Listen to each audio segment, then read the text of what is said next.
ഒരു പക്ഷാഭേദവും കാട്ടാത്ത ഒരാളാണ് ഭഗവാൻ. അതുകൊണ്ട് തന്നെ ഭഗവാനെ പറ്റിക്കാനും വളരെ എളുപ്പമാണ്.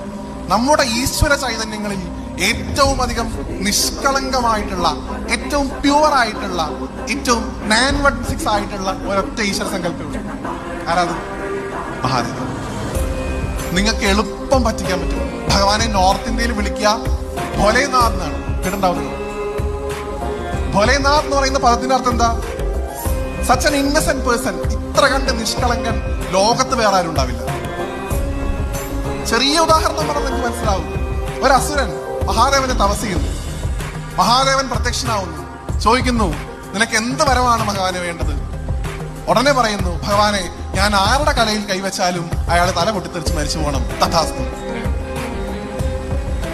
ആ വരം കൊണ്ട് എന്ത് വരും വരായിക വരും എന്നൊന്നും ചിന്തിക്കുന്ന ഭാഗമേ ഭഗവാനില്ല. എന്നെ ആശ്രയിച്ച ഒരാൾ വിളിച്ചിട്ടുണ്ടെങ്കിൽ ഞാൻ അവിടെ ചെന്നിരിക്കും. അവൻ അസുരനായിക്കൊള്ളട്ടെ, ദേവനായിക്കൊള്ളട്ടെ, മനുഷ്യനായിക്കൊള്ളട്ടെ, ഗന്ധർവന്മാരായിക്കൊള്ളട്ടെ, ആരായിരുന്നാലും എന്നെ വിളിച്ചാൽ